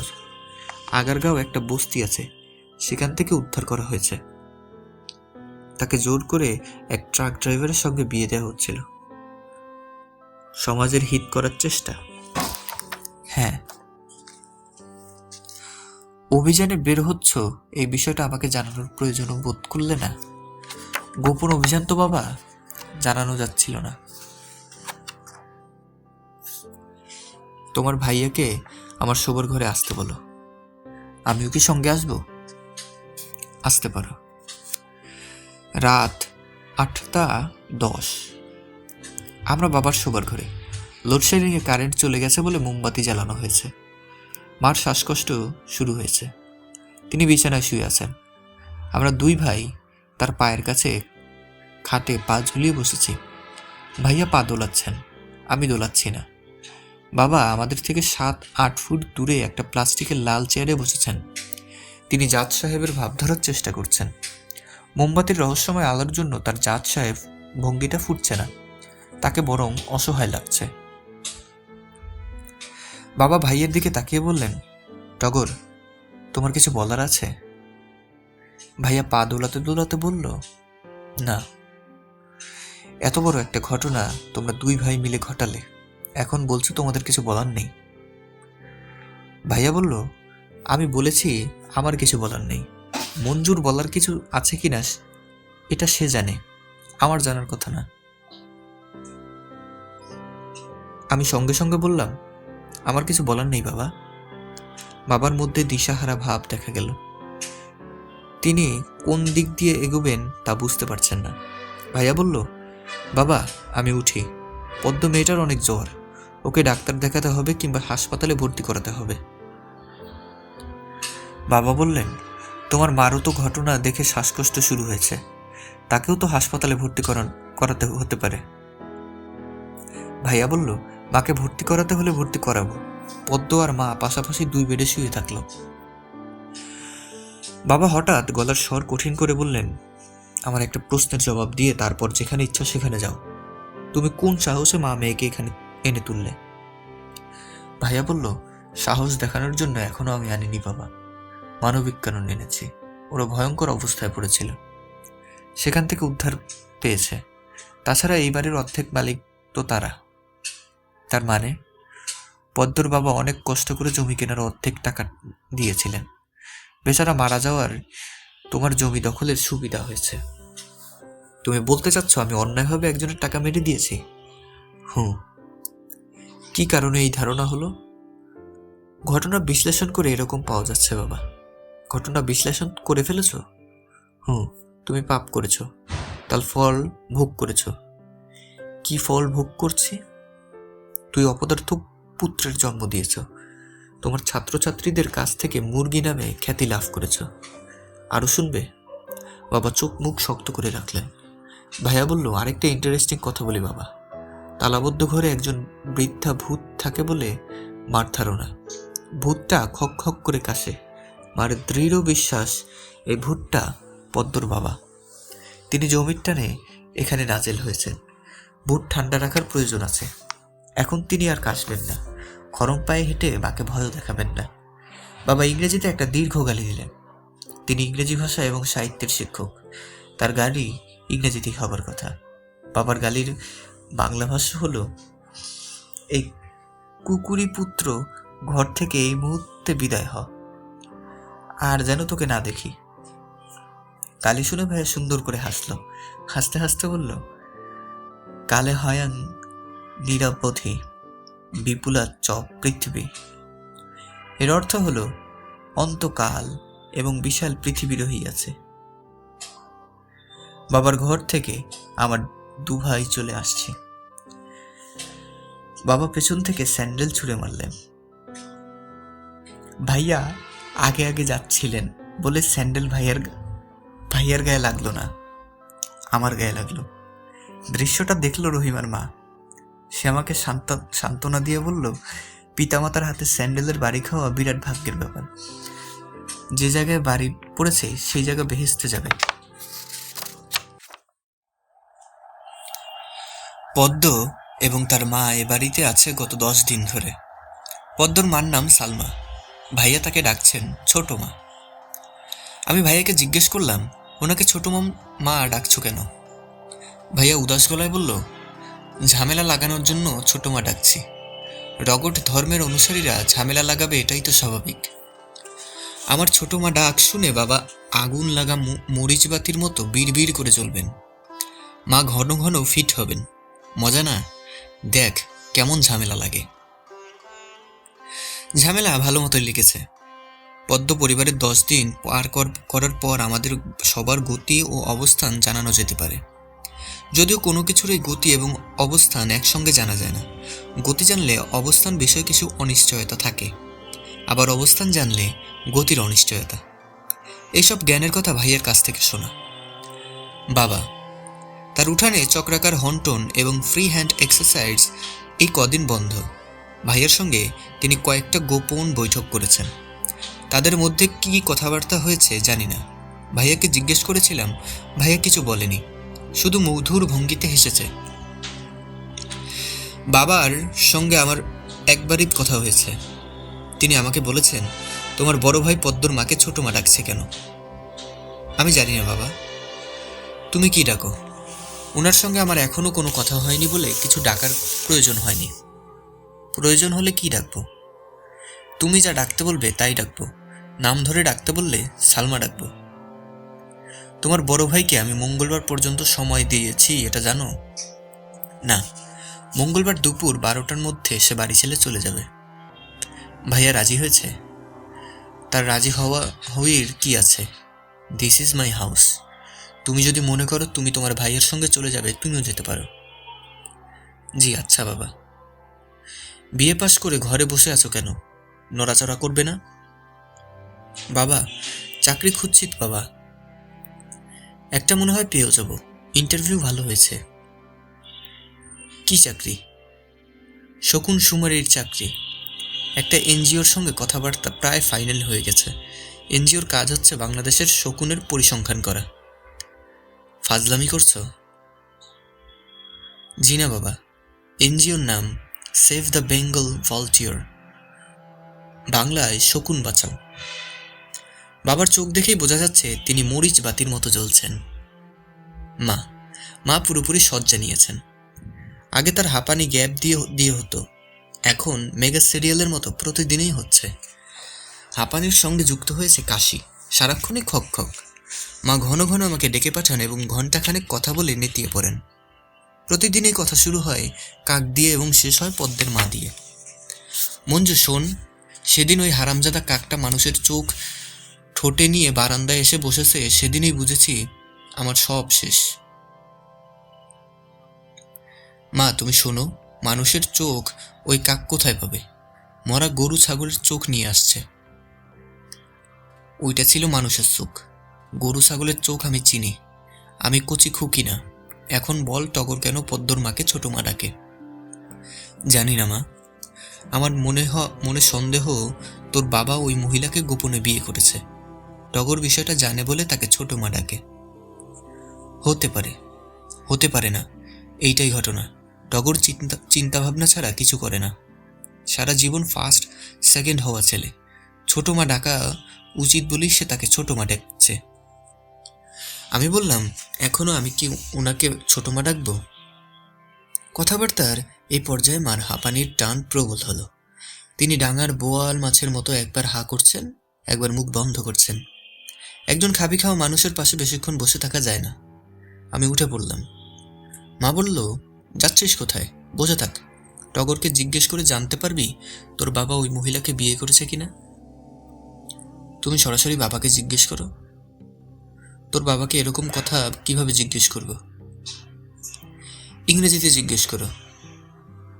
বাংলা ভাষা আমাদের কাছে খোলামেলা, ইংরেজির আব্রু আছে। ইংরেজিতে প্রশ্ন করলে বাবা খুশি হবেন। তুমি বললে, is it true that you got married to Salma? মা কাঁদো কাঁদো গলায় বললেন, একটা কাগজে লিখে দে, আমার মনে থাকবে না। ভাইয়া। বাবা উঠানে চক্রাকারে ঘোরা বন্ধ করেছেন বলেই হয়তো ভাইয়া শুরু করেছে। প্রতি সন্ধ্যায় সে এই কাজ করছে। রাতে সে তার রগট ধর্ম নিয়ে খাতায় কী সব লিখছে উল্টো করে। কাজে সরাসরি পড়ার উপায় নেই, আয়নার সামনে ধরে পড়তে হয়। একজন মানুষ পাতার পর পাতা উল্টো করে লিখে যাচ্ছে, এই ঘটনা বিস্ময়কর। বাঘা ভাই একদিন এসেছিল। অনেকক্ষণ ভাইয়ের সঙ্গে গুজগুজ করলো। আমি আড়াল থেকে শুনলাম। ওস্তাদ, দু একটা ভালো কথা বলেন, শুনি। কোন বিষয়ে কথা শুনতে চাও? আপনার যা ইচ্ছা বলেন। শত্রু বিষয়ে বলবো? বলেন, শুনি। একজন মানুষের মহাশত্রু হল ঋণগ্রস্ত পিতা। সংস্কৃতে এই জন্যই বলে ঋণগ্রস্ত পিতা শত্রু। বলেন কি, জন্মদাতা পিতা শত্রু? কান্তা রূপবতী স্ত্রী শত্রু, অর্থাৎ রূপবতী স্ত্রী শত্রু। খাইছে আমারে, আমি পয়েন্টে পয়েন্টে ধরা খাইতেছি। পুত্র শত্রুর পণ্ডিত, অর্থাৎ মূর্খ পুত্র শত্রু। আমি গেছি ওস্তাদ, আমার চারদিকেই শত্রু। কাশেমের মা পরীর চেয়েও সুন্দর, আর কাশেম মহামূর্খ। ক্লাস 1 থেকে 2-তে উঠতে পারতেছে না, 3 বার ফেল করছে। আমার বাবার কাজই ছিল ঋণ করা। ওস্তাদ, আরো 2-একটা জ্ঞানের কথা বলেন, শুনি। সাপ যখন মানুষের সামনে ফনা তোলে তখন স্থির হয়ে থাকে না, ডানে বামে সারাক্ষণ মাথা ধোলায়। কেন জানো? সাপের চোখ ফনার দুদিকে। স্থির হয়ে থাকলে সে সামনের কিছু দেখতে পারে না বলেই সারাক্ষণ ফনা তোলায়। তার সামনে কি আছে তা দেখার জন্য সাপকে ফনা তোলাতে হয়। বিরাট একটা জিনিস শিখলাম। ওস্তাদ, পাটা আগায় দেন, পা ছুঁয়া সালাম করি।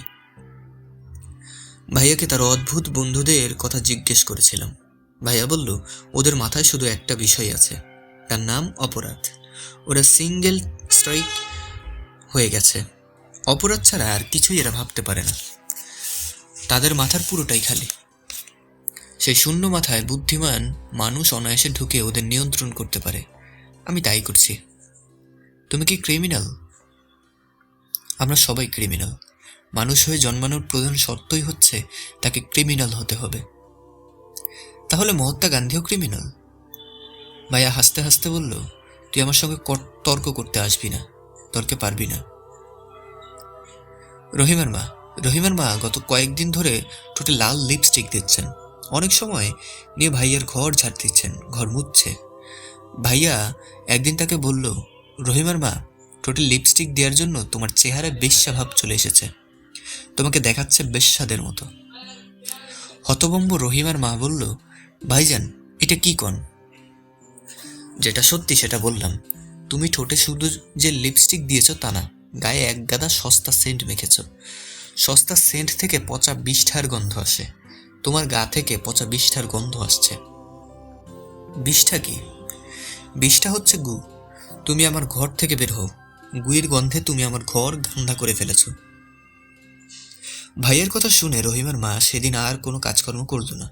কলের পাশে বসে সারা বিকাল কাঁদল। পদ্মকে দেখলাম ঘটনা আগ্রহ নিয়ে লক্ষ্য করছে। পদ্ম যে পদ্মের মতোই সুন্দর তা যতই দিন যাচ্ছে ততই স্পষ্ট হয়ে উঠছে। কেন জোর করে যে তাকে বিয়ে দেওয়া হচ্ছিল এখন তা স্পষ্ট। অতি রূপবতীদের আশেপাশে থাকা অস্বস্তিকর। আমি অস্বস্তির মধ্যে আছি। তার সঙ্গে 2বার আমার কথা হয়েছে। প্রথমবার সে আমাকে কঠিন গলায় বলল, আপনি আমাকে নিয়ে যখন এ বাড়িতে আসেন তখন আমি জ্বরে অজ্ঞান হয়ে গেছিলাম না? হুম। সেই সুযোগে আপনি কি আমার গায়ে হাত দিয়েছেন? হুম। আশ্চর্য, প্রথম সুযোগে গায়ে হাত দিলেন?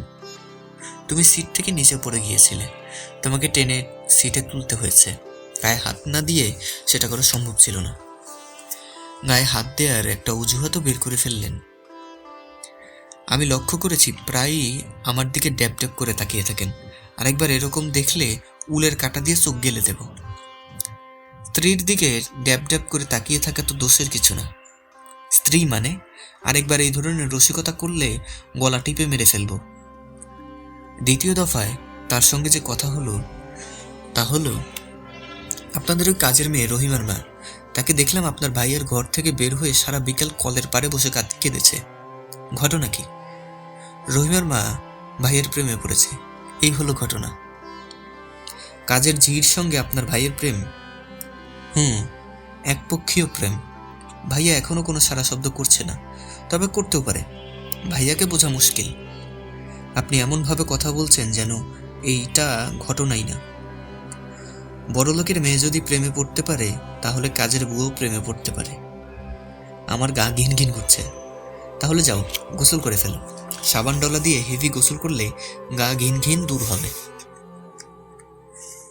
পদ্ম মেয়েটির বিষয়ে একটা কথা বলা বিশেষ প্রয়োজন। মেয়েটির স্লিপ ওয়াকিং সমস্যা আছে। এক রাতের কথা, 1টা বা 2টা বাজে, ঘুম আসছে না বলে বাইরে বসে আছি। হঠাৎ দেখি দরজা খুলে পদ্মা বের হলো। আমি চোখ মুখ শক্ত। সে উঠানে 2টা চক্কর দিল। আমি ডাকলাম, এই পদ্ম, এই।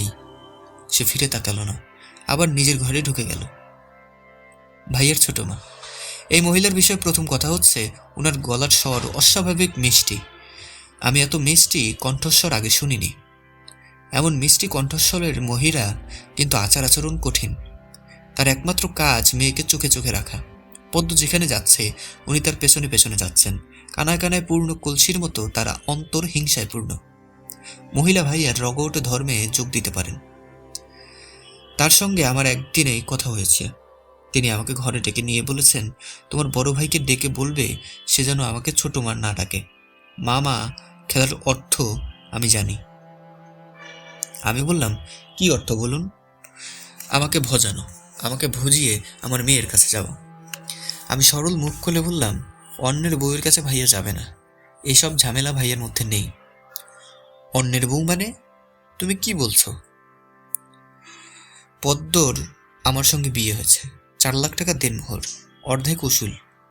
তোমার ভাইয়ার মধ্যে যে ফাজলামি স্বভাব আছে তোমার মধ্যেও আছে। ভুলেও আমার সঙ্গে ফাজলামি করবে না। মুখ হাঁক করিয়ে মুখে অ্যাসিড ঢেলে দেব।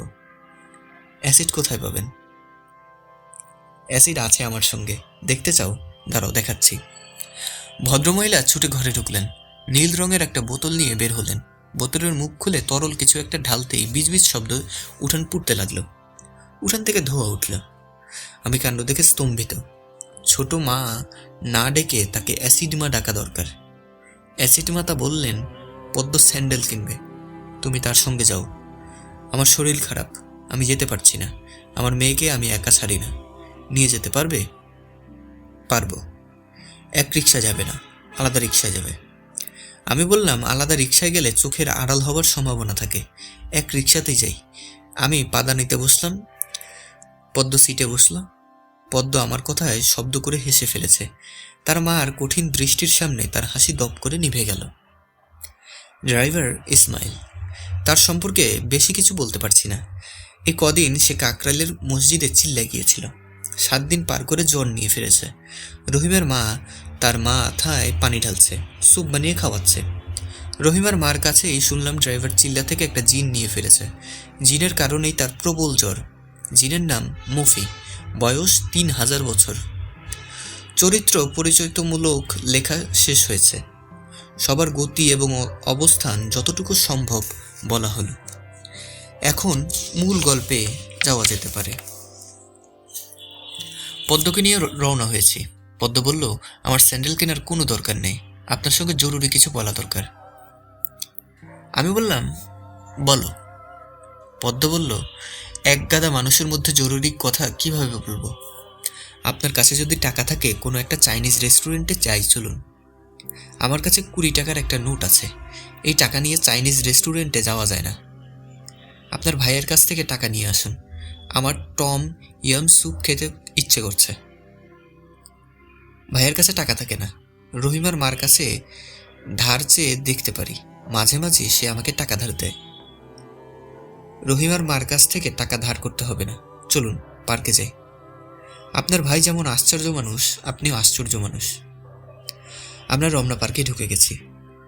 সেখানে বাজারের চেয়েও ভিড় বেশি। মোটামুটি নিরিবিলি একটা জায়গা পাওয়া গেল।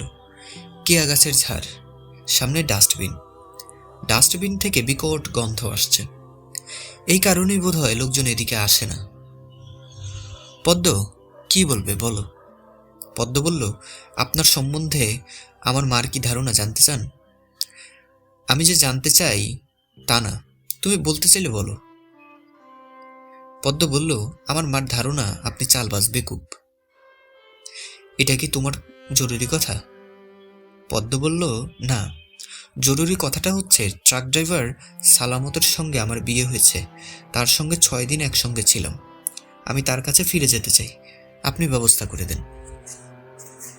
কথা শেষ করে পদ্ম ফিক করে হাসল। তাকে আনন্দিত এবং উৎফুল্ল মনে হলো। আমি বললাম, পদ্ম, কোনো ট্রাক ড্রাইভারের সঙ্গে তোমার বিয়ে হয়নি। এই গল্পটা তুমি বানিয়ে বলেছ।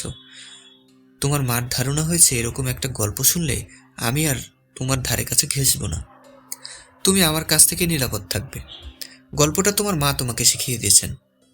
পদ্ম হাসি মুখে বলল, তাই বুঝি? আমি বললাম, উনি তোমাকে একা ছাড়ার মালিক না, মহিলা না। আমাকে তোমার সঙ্গে দিয়েছেন যাতে তুমি গল্পটা বলতে পারো। পদ্ম বলল, কোনো জায়গায় আপনি নিয়ে এসেছেন, বৃষ্টি গন্ধ। চলুন ভালো কোনো জায়গায় বসি, আইসক্রিম খাবো। আইসক্রিমের টাকা আমি দেব, আমার কাছে টাকা আছে। সালামত সাহেব আমাকে প্রতি মাসে 1500 টাকা হাত খরচ দেন। এ মাসেরটা অবশ্যই পাইনি। পদ্মকে নিয়ে বাসায় ফিরছে, দুজন একই রিক্সায়। পদ্মর হাতে কোনো আইসক্রিম। সে আগ্রহ নিয়ে আইসক্রিম খাচ্ছে। পদ্ম বলল, আমি এই রিক্সায় সিট থেকে কতবার পড়েছি জানেন? আমি বললাম, জানি না। জানতে চান? না, জেনে আমার লাভ কি? লাভ আছে। আমাকে নিয়ে যখন রিক্সায় উঠবেন তখন সাবধান থাকবেন, আমাকে ধরে রাখবেন। অন্যের রূপবতী স্ত্রীর হাত ধরে থাকার মধ্যে আনন্দ আছে। তুমি রিক্সার হুড শক্ত করে ধরে বসে থাকো, তাহলেই হয়। পদ্ম বলল, ছোটবেলায় একবার রিক্সায় হুড ধরে বসেছিলাম। হঠাৎ ধুম করে হুড পড়ে গেল। আঙুলে প্রচণ্ড ব্যথা পেলাম। একটা আঙুল ভেঙে গিয়েছিল। এরপর থেকে আমি রিক্সায় হুড ধরতে পারি না। রিক্সায় উঠলে ভয়ে আমার দম বন্ধ হয়ে যায়। তোমাকে দেখে তো মনে হচ্ছে না, তোমার ভয়ে দম বন্ধ হয়ে যাচ্ছে। পদ্ম বলল, আপনি সঙ্গে আছেন তাই ভয় পাচ্ছি না। যখন আমি পড়ে যাব তখন নিশ্চয়ই আপনি আমাকে ধরবেন। ধরবেন না? পদ্ম কথা শেষ করার পরপরই রিক্সা থেকে গড়িয়ে পড়ে গেল। প্রথমে পড়ল পাটাতনে, সেখান থেকে রাস্তায়। তার বাঁ পায়ের ওপর দিয়ে রিক্সার চাকা চলে গেল। আমি রাস্তা থেকে তাকে টেনে তুললাম। পদ্ম বলল, দেখুন, আইসক্রিম ঠিক আছে। আমি ভেবেছিলাম আইসক্রিম হাত থেকে ছিটকে পড়বে। ব্যথা পেয়েছ? পেয়েছি। পায়ের ওপর দিয়ে রিক্সা চলে গেল। রিক্সায় আপনি বসা, ব্যথা পাবো না? তবে ব্যথার চেয়েও মজা বেশি পেয়েছি। মজা পাওয়ার কি আছে? মজা পাওয়ার কি আছে সেটা আরেকদিন আপনাকে বলবো। পদ্ম ব্যথা ভালোই পেয়েছে। সে ঘরে ঢুকলো খুঁড়িয়ে খুঁড়িয়ে। পদ্মর মা আতঙ্কিত গলায় বলছেন, তোর কি হয়েছে? পদ্ম বলল, ট্রাক ড্রাইভারের সঙ্গে আমার বিয়ে হয়েছিল, এটা ওনাকে বললাম। উনি রেগে গিয়ে ধাক্কা দিয়ে আমাকে রিক্সা থেকে ফেলে দিলেন। মা, তুমি বলেছ না আলাদা আলাদা রিক্সা নিতে? আমি একটা রিক্সা নিলাম। উনি লাফ দিয়ে সেই রিক্সায় উঠলেন। রাস্তায় তো আমি এই নিয়ে হইচই করতে পারি না। পদ্মর মা কঠিন চোখে আমার দিকে তাকিয়ে আছেন। আমি তাকিয়ে আছি পদ্মর দিকে। পদ্মর চেহারা স্বাভাবিক, এতই স্বাভাবিক যে এক পর্যায়ে আমার মনে হলো আমি হয়তো সত্যি পদ্মকে ধাক্কা দিয়ে রিক্সা থেকে ফেলেছি। তুমি আমার মেয়েকে রিক্সা থেকে ফেলে দিয়েছ? আমি বললাম, হুঁ। তোমার এত বড় সাহস? আমি বললাম, আমাদের দুজনের মধ্যে আর্গুমেন্ট হচ্ছিল। পদ্ম বলছে পৃথিবীতে ডিম আগে এসেছে, ডিম থেকে মুরগি। আমি বলছি প্রথম এসেছে মুরগি, তারপর ডিম। তর্কের এক পর্যায়ে হাতাহাতি শুরু হলো, তারপর দুর্ঘটনা। অ্যাসিড মাতা মেয়ের দিকে তাকালেন। পদ্ম মুখ গম্ভীর করে বলল, তর্কে উনি হেরে গিয়ে আমাকে ধাক্কা দিয়ে ফেলেছেন। এই বিষয়ে তোমাকে কিছু করতে হবে না মা, আমি শোধ নেব। আমার স্যান্ডেল এখনো কেনা হয়নি। একদিন স্যান্ডেল কিনতে ওনাকে নিয়ে যাব, তারপর ধাক্কা দিয়ে রিক্সা থেকে ফেলে দেব। অ্যাসিড মাতা মেয়েকে নিয়ে ঘরে ঢুকে গেলেন। তাদের ঘরের দরজা খোলা। সেখানে 12-13 বছরের নির্বোধ চেহারার এক বালিকাকে ঝাঁটা হাতে দেখা যাচ্ছে। বালিকার নাম মরি, মরিয়ম থেকে মরি। কাজের মেয়েদের দীর্ঘ নামে ডাকা সময়ের অপচয় বলেই মরিয়ম হয়েছে মরি। মরি পদ্মদের বাড়িতে আগে কাজ করত, এখন আবার যুক্ত হয়েছে। পদ্মর মা তার সংসার গুছিয়ে নিতে শুরু করেছেন। ভ্যানে করে একদিন একটা নতুন ফ্রিজ চলে এলো। মিস্ত্রি এসে ফ্রিজ পদ্মদের শোবার ঘরের সেট করে দিল। পদ্ম আমাকে এসে বলল, আপনার ঠান্ডা পানি খেতে ইচ্ছে হলে আমাকে বলবেন, ফ্রিজ থেকে ঠান্ডা পানি খেতে দেব। আচ্ছা বলবো। আমি যে খুব ভালো রাঁধতে পারি তা জানেন? না। আমাদের নিজেদের রান্নাঘর হোক, আপনাকে রেঁধে খাওয়াবো। তোমাদের আলাদা রান্নাঘর হচ্ছে নাকি? মা বলছে হবে। যেদিন রান্নাঘর প্রথম চালু হবে সেদিনই আপনাকে স্পেশাল একটা আইটেম খাওয়াবো। আইটেমটা আমি নাম দিয়েছি সালামত ডিলাইট। ও, এই আইটেম খুব পছন্দ করে বলে ওর নামে নাম। আপনিও যদি পছন্দ করেন তাহলে নাম বদলে দেব মঞ্জু সালামত ডাবল ডিলাইট। নাম সুন্দর না? আমার লাগবে বাংলাদেশের মাশরুম। এই মাশরুম চাক চাক করে কেটে গোলমরিচ লবণ দিয়ে বেসনে চুবিয়ে ডুবো তেলে ভাজা হবে। পদ্ম মিটমিট করে তাকাচ্ছে। তার চোখের ভাষা পড়তে পারছি না, খানিকটা অস্বস্তি লাগছে। পদ্মের চোখের ভাষা পড়াটা জরুরি কেন বুঝতে পারছি না। বাবা আমাকে ডেকে পাঠিয়েছেন, পারিবারিক জরুরি মিটিং না বলে মনে হচ্ছে। পারিবারিক মিটিংয়ে ভাইয়া উপস্থিত থাকতো, তাকে ডাকা হয়নি। এমনও হতে পারে যে বাবা তাকে পরিবার থেকে বের করে দিয়েছেন। বাবা বললেন, পদ্মর মা একটা নতুন ফ্রিজ কিনেছেন বলে শুনলাম। আমি বললাম 850 ফ্রিজ, লাল রং, স্যামসাং কোম্পানি। এত বিস্তারিত শুনতে যাচ্ছি না, অল্প কথায় মনের ভাব প্রকাশ অভ্যাস করো।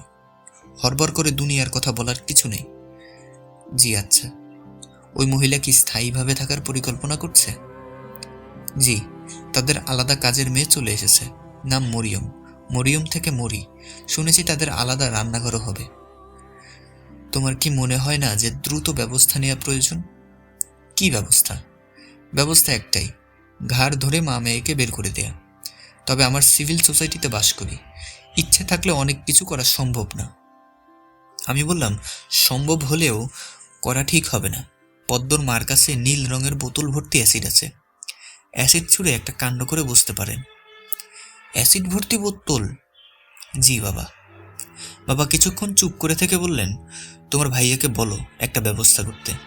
যে কাটা বিধিয়েছে তারই দায়িত্ব কাটা বের করা। তোমার ভাইয়াকে বাড়ি ছেড়ে চলে যেতে বলেছিলাম, যে যাচ্ছে না কেন? অমাবস্যার জন্য অপেক্ষা করছে। প্রথম অমাবস্যাতেই ঘর ছাড়বে। গৌতম বুদ্ধ পূর্ণিমাতে গৃহত্যাগ করেছিলেন, ভাইয়া করবে অমাবস্যায়। উনি নতুন এক ধর্ম প্রচার করবেন।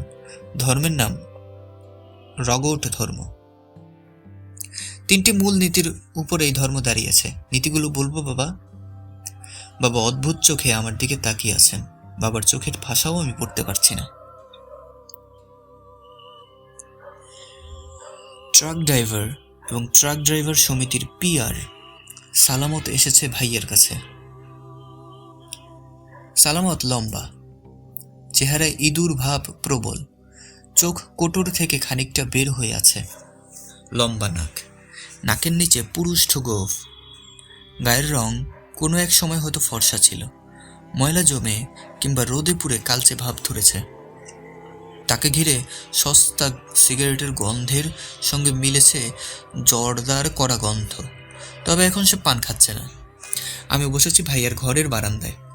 ভাইয়াকে দেখতে পাচ্ছি কিন্তু সালামতকে দেখতে পাচ্ছি না। ভাইয়া বলল, আপনি ট্রাক চালান? আপনি তো ভাগ্যবান মানুষ। এটা কেন বললেন? বাংলাদেশের সব ট্রাক চালকের বেহেশত নসিব হবে এই জন্য বললাম। কি বলেন এইসব? ছুটন্ত ট্রাক দেখলে আশেপাশে সবাই আল্লাহর নাম নেয়। আপনাদের কারণে এত লোকজন আল্লাহর নাম নিচ্ছে, এই জন্য আপনারা সরাসরি বেহেশতে যাবেন।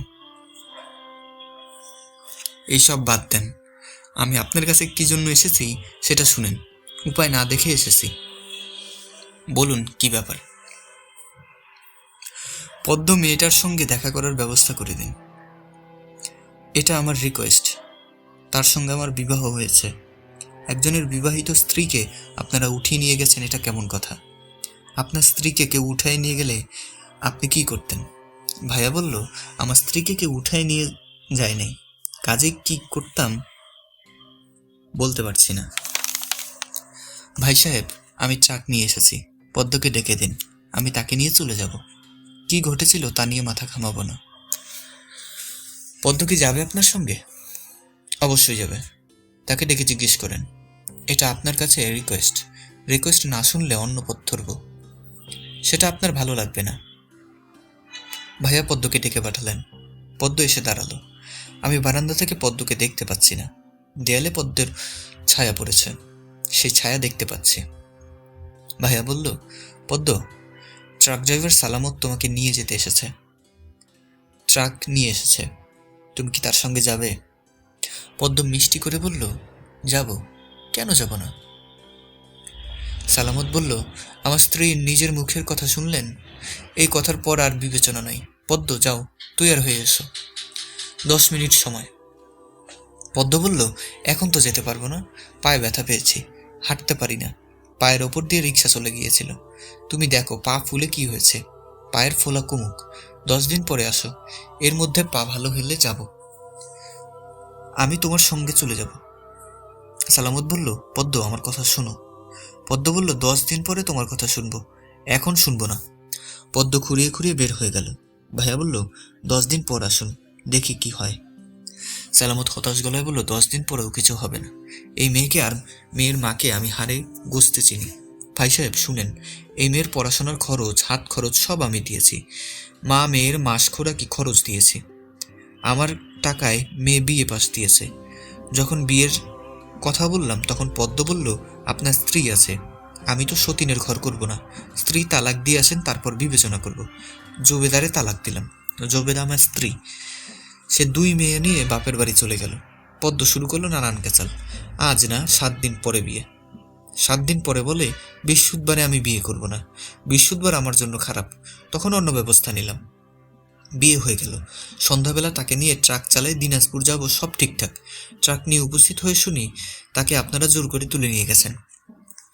ভাইয়া বলল, এতদিন যখন অপেক্ষা করেছেন, আরো 10টা দিন যাক, সবুরে মেয়েও ফলে, আপনার বেলায় সবুরে বউ ফলবে। সালামত বলল, আপনার কথা মানলাম, আসবো 10 দিন পরে। তখন যদি কিছু না হয় আমি অন্য লাইন ধরব। আমি এত সহজ পাত্র না। পদ্ম এটা জানে না, পদ্মর মা জানে। সব কিছুর মূলে আছে ওই বদ মাগি। শাশুড়িকে মাগি ডাকছেন, এটা কেমন কথা? ক্ষুব্ধ সালামত ঘর থেকে বের হয়ে গেল। সালামতের আগমন এবং প্রস্থানে পদ্মর মধ্যে কোনো ভাবান্তর দেখা গেল না। সে কলপারে বসে আছে, তার এক পা প্লাস্টিকের গামলায় ঢোকানো, পায়ের জল চিকিৎসা চলছে। রহিমের মা গলা নামিয়ে তার সঙ্গে গল্প করছে। গল্পের বিষয়বস্তু ড্রাইভার ইসমাইলের জিন। এই জিন ইসমাইলের সঙ্গে সারাক্ষণ থাকে, শুধু শনিবার আর সোমবার থাকে না। এই 2 দিন জিন তার স্ত্রীর সঙ্গে দেখা করতে যায়। জিনের স্ত্রীর নাম হামাসা। আজ ছুটির দিন, বাবা বাসায় আছেন। কিছুক্ষণের মধ্যে তিনি সাপ্তাহিক বাজারে যাবেন। আমাকে সঙ্গে যেতে হবে কিনা বুঝতে পারছি না। বাবার সঙ্গে বাজারে যাওয়া বিড়ম্বনার ব্যাপার। কাঁচামরিচ কেনার আগে তিনি মরিচ টিপে টিপে দেখবেন, একটা ভেঙে গন্ধ শুনবেন।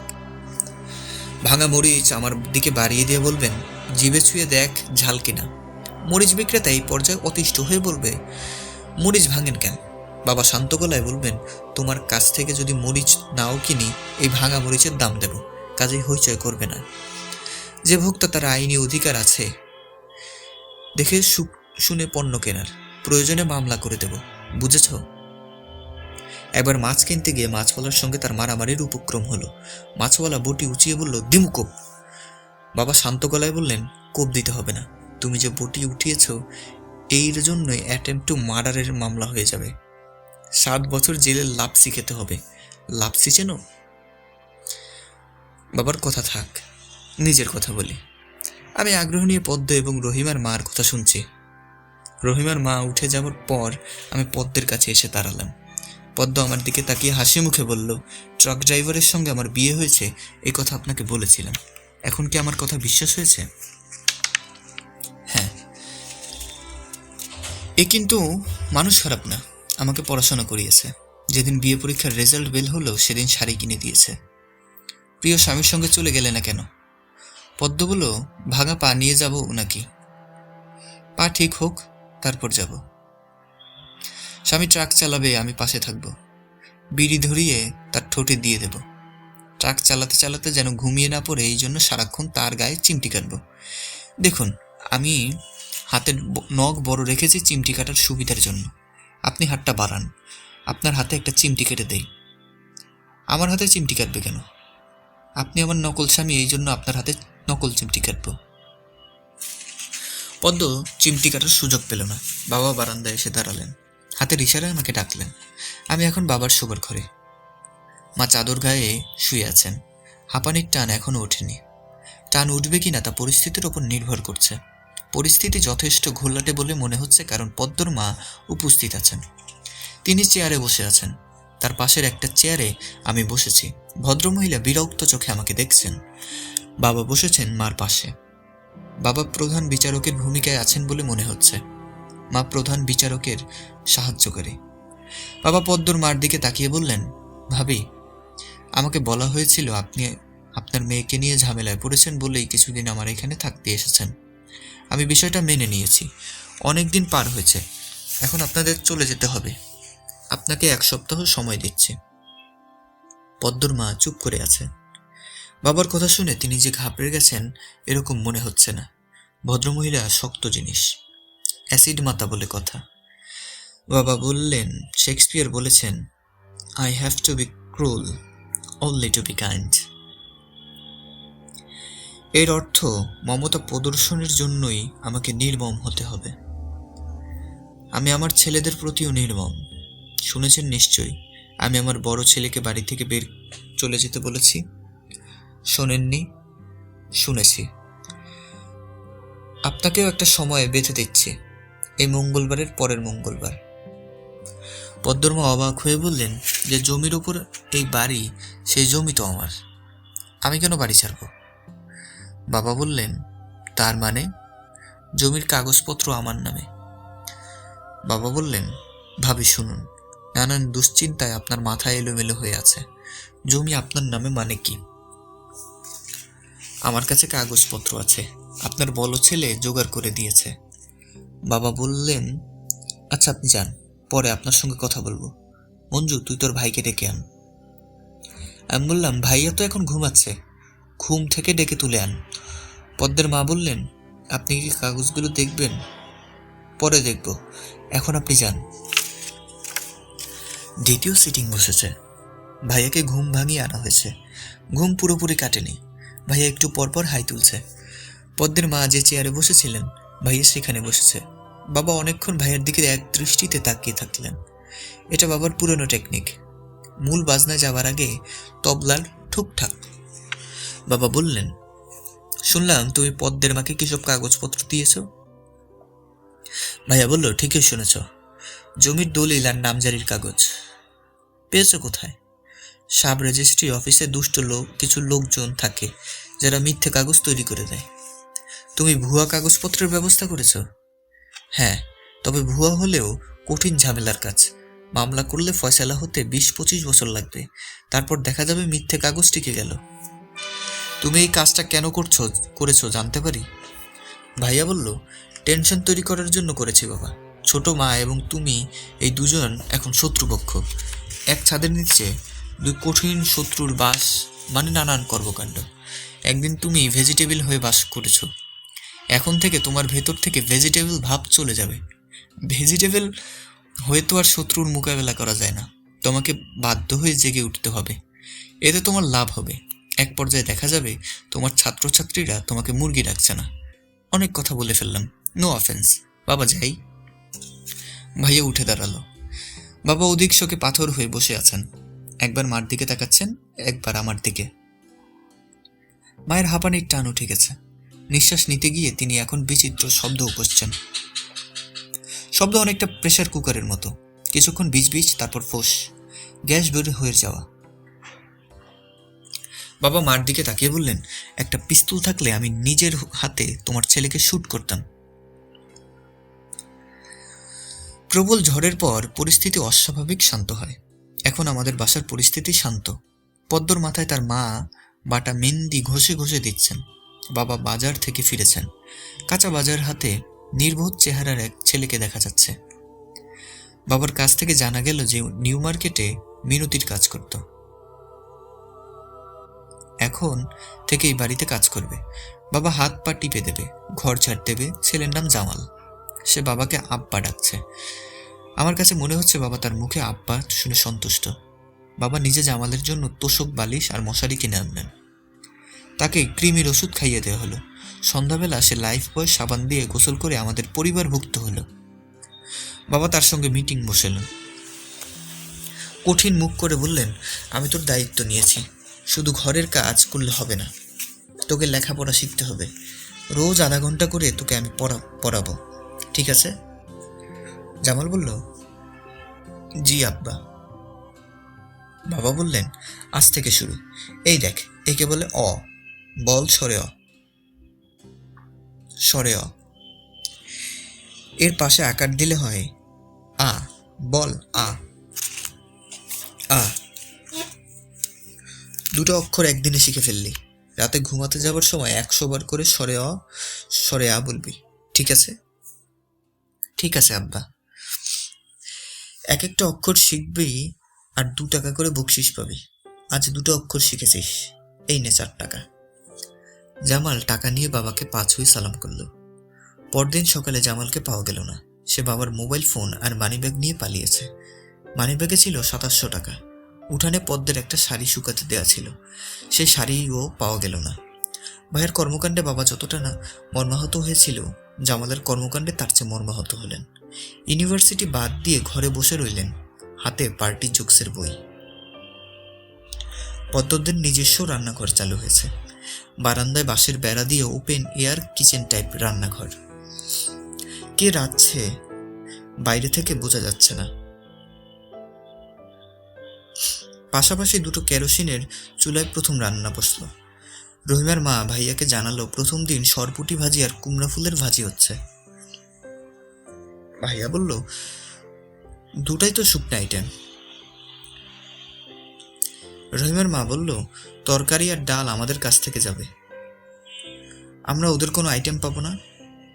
মনে লয় না, একটা মাছ ভাজিয়ে আর 4টা ফুল। ভাইয়া বলল, কুমড়া ফুলের ভাজি খেতে ইচ্ছে করছিল। রহিমার মা বলল, কাইল আপনারে খিলাবো, বক ফুল ভাজি পছন্দ হয়, বক ফুল আনবো, সূত্রাপুর বাজারে পাওয়া যায়। পদ্মদের পাশের গেস্ট রুম তালাবদ্ধ ছিল। এক সকালবেলা, বুধবার 8টা 40, পদ্মর মা তালা ভেঙে সেই ঘরের দখল নিয়ে নিলেন। বাবা হতভম্ব। আমাকে ডেকে বললেন, ঘটনা কি? পদ্মর মা আমার ঘরের তালা ভেঙেছে কি জন্যে? আমি বললাম, ওনার কাছে চাবি ছিল না বলেই তালা ভেঙেছেন, চাবি থাকলে তালা ভাঙতেন বলে আমার মনে হয় না। তুমি ব্যাপারটা বুঝতে পারছো না। এরা চাচ্ছেটা কি? আমার বাড়িঘর দখল করে নিচ্ছে কেন? একটা ঘর কি তাদের জন্য যথেষ্ট ছিল না? আমি বললাম, না, একটা ঘরে থাকবে পদ্ম আর ওদের কাজের মেয়ে মরি, অন্য ঘরে পদ্মের মা। সবারই প্রাইভেসি দরকার। তুমি ওদের হয়ে কথা বলছো কেন? তোমার সমস্যা কি? তোমার আচার আচরণ, কথাবার্তা এবং চিন্তা ভাবনা প্রতিবন্ধীদের মতো, এটা জানো না? সামনে থেকে যাও। পদ্মর মাকে আমার কাছে পাঠাও। উনি বাড়িতে নেই বাবা। ড্রাইভার ইসমাইলকে নিয়ে বের হয়েছেন। কোথায় গেছেন? কোথায় গেছেন শুনলে তুমি আপসেট হয়ে যাবে। তোমাকে আপসেট করতে চাচ্ছি না। উনি তোমার গাড়ি নিয়ে বের হয়েছেন। গাড়ি নিয়ে বের হয়েছে মানে কি? গাড়ি তো নষ্ট। অন্য একটা গাড়ি দড়ি দিয়ে বেঁধে তোমার গাড়ি টেনে নিয়ে গেছে। তুমি কিছু বললে না? না, আমার ধারণা উনি গাড়ি সারাতে নিয়ে গেছেন। ইসমাইল ড্রাইভার তাই বলল। আমার সামনে হাবার মতো দাঁড়িয়ে থাকবে না, গেট লস্ট। বাবার কাছ থেকে ছাড়া পাওয়ার পর মার কাছে ধরা খেলাম। মা গাড়ির বিষয়ে এখনো কিছু জানেন না, তবে দ্বিতীয় গেস্ট রুম দখল হয়ে গেছে এই খবর পেয়েছেন। তিনি হতাশ গলায় বললেন, এসব কি হচ্ছে? ওরা নাকি গেস্ট রুম দখল করে নিয়েছে। এখন আমরা কি করব? পুলিশে খবর দেব? পুলিশে খবর দিয়ে লাভ হবে না, ওনার কাছে কাগজপত্র আছে, জমি তার। মা ফিস ফিস করে বলল, কাউকে দিয়ে কাগজপত্রগুলো চুরি করাতে পারবি? আমি বললাম, এই বুদ্ধিটা খারাপ না, তুমি রহিমার মাকে লাগিয়ে দাও। মা অনেকদিন পর উত্তেজনায় বিছানায় উঠে বসল, চাপা গলায় বললেন, টগরের সঙ্গে বিষয়টা নিয়ে আলাপ করলে কেমন হয়? এইসব বিষয় সে ভালো বুঝবে। ভাইয়াকে ডেকে নিয়ে আসবো? না, আমি তার কাছে যাব। মা তড়িঘড়ি করে বিছানা থেকে নামতে গিয়ে খট করে পড়ে বিকট চিৎকার করতে লাগলেন। তখনও আমরা জানি না মা তার বাবা ভেঙে ফেলেছেন।